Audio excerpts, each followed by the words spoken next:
Before we begin, you should know something. There are stories people tell to warn each other, stories meant to scare.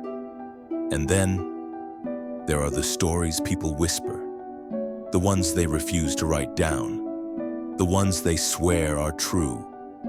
Tonight we are opening one of those stories, a story American soldiers brought home from the frozen front lines of World War II. A story that historians still cannot explain. A story the locals will not discuss after sundown. A story about footprints, footprints that should not exist, and the woman who made them. Or perhaps, the woman who shouldn't have been alive to make them at all. In an isolated corner of Eastern Europe after the winter storms of 1942, villagers began seeing a set of footprints appear after every heavy snowfall. Always the same distance apart, always the same path, always beginning at the home of one woman, Helena Varga. But the strange part, Helena Varga had died years earlier. The woman the winter refused to kill. To understand what truly happened, we must go back to the winter of 1942. A winter so brutal that locals still call it the winter that bit through bone. Most stories of that year are about armies, generals' battles. But this one is about a woman, a forgotten woman. One who faced the war alone, without soldiers, without weapons, without anyone left to save her. Her name was Helena Varga, 67. Described by neighbors as tough as the roots of the old apple trees. Her husband was taken early in the war. Her son, sent to the front, vanished without a letter. And Helena was left in a collapsing village with nothing but a wooden house, a half-frozen field, and hope that refused to die. But hope is not always merciful. Snow buries entire houses, roofs sag. Smoke no longer rises from chimneys. The world is white, silent, and suffocating. Inside Helena's tiny cabin, frost coats the inside walls. Wind whistles through cracks in the wood. She sits wrapped in a blanket, shaking, staring at a candle that flickers like it's too cold to burn. That winter arrived weeks early and hit harder than the village had ever seen. Food disappeared.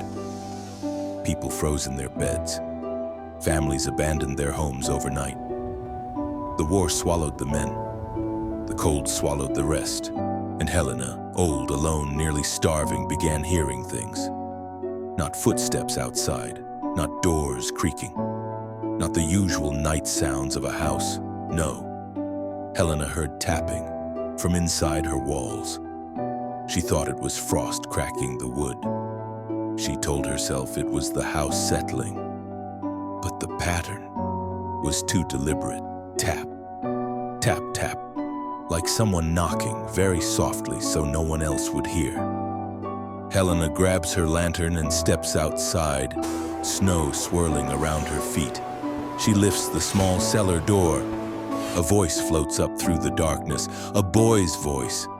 "Help me!" Lantern light swings wildly as Helena hurries down the cellar steps. She finds him lying on the dirt floor, a teenage soldier, face pale, lips blue, feet wrapped in blood-soaked fabric. He raises his head. "Boy, please, please don't leave me here." Helena kneels beside him. Helena whispers, trembling, "Oh, child, and you won't die alone." Helena had no food, no firewood, no medicine. Just the will of a mother who had lost too many people already. She carried him inch by inch up the cellar stairs. Her spine screamed, her legs buckled, but she did not stop. Not when the cold turned her breath to needles, not when the boy collapsed in her arms, not when the wind tried to tear him away. Because somewhere in her, she remembered her own son's eyes. History books rarely mention the women left behind during the war, but their fight wasn't any less brutal. Women like Helena fought hunger with empty gardens, fought sickness with boiling water and prayer, fought loneliness with memories that hurt to touch, fought the cold with bones that cracked from frost. And when soldiers wandered into their villages, friendly or not, women faced worse dangers than bullets. Some were taken, some were used, some were never seen again. Helena knew all this. She knew what it meant to let a stranger into her home. And yet, she chose to save him anyway. Because winter kills fast, but guilt kills slower. The boy lies trembling under blankets. Helena feeds him drops of melted snow from a spoon. "Helena, what is your name?" He swallows, barely able to speak. "Boy, Luca." He forces a weak smile. "Luca, you saved me." Helena looks away, blinking back tears she refuses to show. Helena had lost her husband. She had lost her son. She had lost her neighbors. But when Luca looked at her with those tired, grateful eyes, she remembered what it felt like to matter. For the first time all winter, the house felt alive again. But survival always demands a price. Helena ties a scarf around her head and steps out into the storm. Wind blasts snow sideways, nearly knocking her down. She opens abandoned houses one by one. Inside each, cold beds, frozen cups on tables, chairs tipped over, doors left open as if people fled suddenly. But no food, not a seed, not a crumb. Nothing but the echoes of lives abandoned. Hunger transforms people. It makes the kind cruel. It makes the brave desperate. It makes the old willing to risk their lives for a stranger. Helena kept searching because she knew if she returned home empty-handed, the boy in her bed would not last the night. Finally, she reached the outskirts of the village and found something alive, something starving, something dangerous. Helena steps inside a half-collapsed barn. A low growl vibrates the air. A wolf, ribs exposed, eyes dull, breath ragged, limps into view.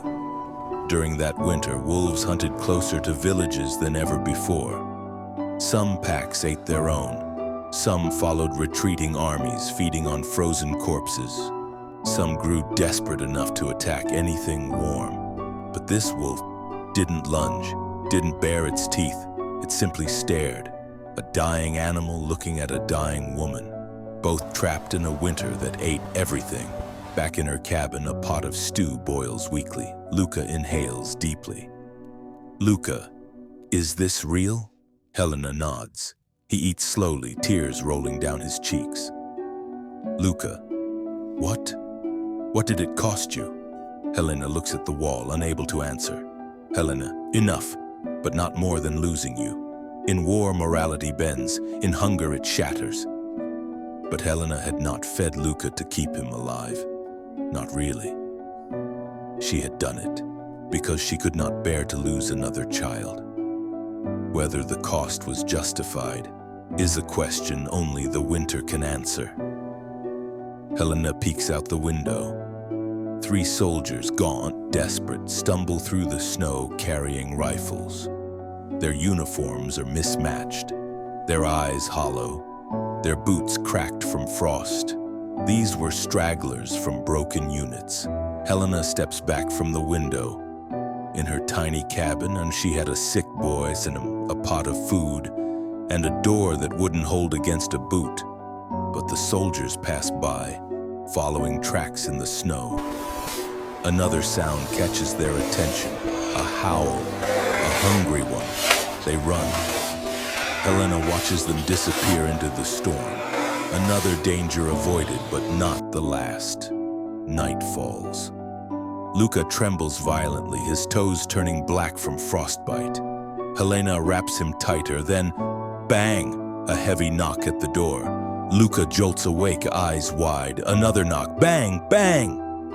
Helena grabs her lantern and edges toward the door. The knocks stop.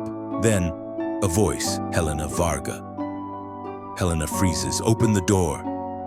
The lantern flickers. The shadows stretch unnaturally along the walls. Helena. Who are you? Voice. You have something that belongs to me. Luca whimpers. Luca, terrified, whisper. It's the same voice. From when I was dying. The house shakes violently like something enormous is pushing against it. Helena screams toward the door. Helena, you want him? Get through me! The wind roars. Snow blasts through gaps in the window frames. The door bulges inward. And then, silence. Helena rushes back to Luca. His skin is gray, his breath shallow, his heartbeat faint. Helena, stay with me, child. Stay with me. Luca tries to lift his hand. Luca, whisper. Thank you, Mama. His hand falls. His eyes stop moving. Helena collapses over him, sobbing into his still shoulder. Helena had saved him from the cold, from hunger, from wolves, from soldiers. But some things are not meant to be taken from winter. At dawn, Helena carries Luca's body through the snow, her hands raw, her breath wheezing, her legs shaking. She stops at the old tree on the hill, its branches twisted like fingers reaching for the sky. With her bare hands, she digs, skin splits, blood stains the snow red, but she keeps going. She lays Luca down gently, covers him, presses her forehead to the frozen mound. A whisper drifts through the wind. Luca's voice, faint. Thank you. Helena jerks upright, looks around. No one. Only snow swirling in the pale light. The war rolled past Helena's village like a storm made of metal. Front lines shifted, armies retreated, territory changed hands. When soldiers finally reached the village months later, they found an old woman still alive, barely. She wouldn't speak of the boy, wouldn't speak of the winter, wouldn't speak of the voice. Helena lived another 5 years, quietly, alone, carrying a grief no one else understood. And when she died, the footprints began. Villagers walk outside, one man freezes.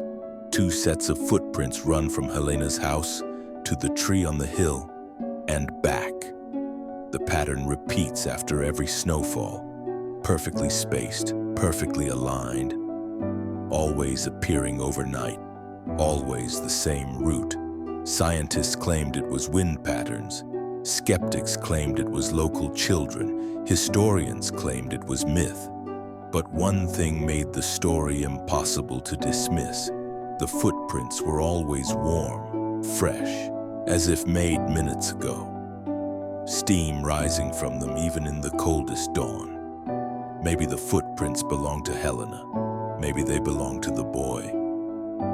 Maybe they belong to something that protects the memory of what happened that winter. Or maybe they are a promise. A promise that a dying child made to the only person who cared enough to lift him out of the dark. A promise that even death and even war could not break. Because in the deadliest winter of the deadliest war, Helena survived not because of food, not because of strength, but because she had someone to fight for. And sometimes, love is enough to keep a soul walking long after footsteps should stop.